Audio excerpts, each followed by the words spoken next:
Sa Kidapawan City, dagsa mga taga-suporta ni Pastor Apollo C. Quiboloy at PDP Laban para sa isinagawang campaign rally kasama ang mga opisyal ng partido at mga lokal na lider ng lungsod. Alamin natin ang detalye sa report ni Nicole de Guzman live. Nicole, magandang gabi.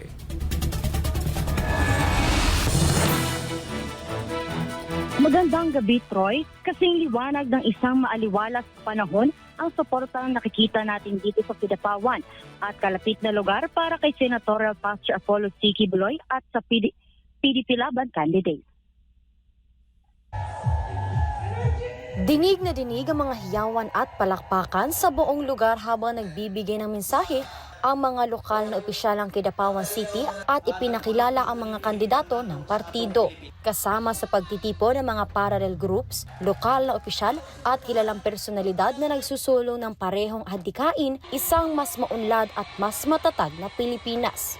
Bago nagsimula ang pagtitipon sa gymnasium, nagsagawa muna ng isang motorcade ang mga taga-suporta ni Pastor Apollo C. Quiboloy na nagbigay ng sigla sa lungsod at nagpakita ng kanilang matibay na suporta sa partido at sa mga advokasiyang kanilang isinusulong. Makikita ang mahabang pila ng mga sasakyan na may kasamang mga tarpaulin ng partido ay nagbigay ng mensahe ng pagkakaisa at pag-asa para sa hinaharap. At sa kanilang talumpati, binigyan diin ng mga opisyal ng Kidapawan City ang kahalagahan ng pagkakaisa at suporta para sa PDP Laban na may pangako ipagpapatuloy ang mga programa para sa kaunlaran ng lungsod at buong bansa. Anila, ang pagsuporta sa partido ay isang paraan para matiyak ang patuloy na pagsulong ng mga proyekto at inisyatiba na magbibigay ng mas maayos na pamumuhay para sa bawat mamamayan. Binanggit din nila ang mga pangunahing plataporma ng isinusulong ng respetadong leader na si Pastor Apollo C. Quiboloy na kinabibilangan ng zero corruption, paglaban sa kahirapan, kapayapaan at kaayusan, pagpapabuti ng pambansang sistema ng transportasyon at marami pang iba. Ayon sa mga opisyal, ang mga adhikaing ito ay mahalagang bahagi ng pangmatagalang solusyon para sa kaunlaran ng bansa.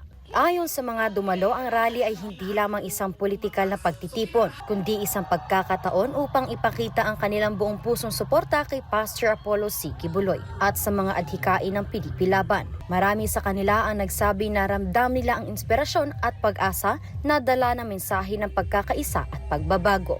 Bukod sa mga talumpati, naging makulay rin ang rally sa gymnasium sa pamamagitan ng masiglang pagsayaw ng mga dumalo na lalo ng pasigla sa okasyon at nagpakita ng diwa ng pagkakaisa.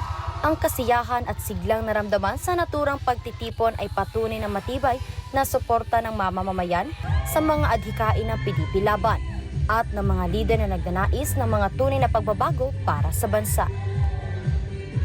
Tunay ng ang campaign rally ay hindi lamang isang pagtitipon ng mga taga-suporta kundi isang pagpapakita ng sama-sama adhikain para sa mas maunlad at mas matatag na Pilipinas. Ipinakita ng mga dumalo ang kanilang dedikasyon hindi lamang sa PDP Laban kundi pati na rin sa mga platapormang naglalayong supuin ang korupsyon, bawasan ang kahirapan, panatilihin ang kapayapaan at pagandahin ng bansa. Mula dito sa Kidapawan City, Nicole de Guzman, ang inyong citizen correspondent, nag-uulat para sa Diyos at Pilipinas kung mahal. Balik sa inyong studio.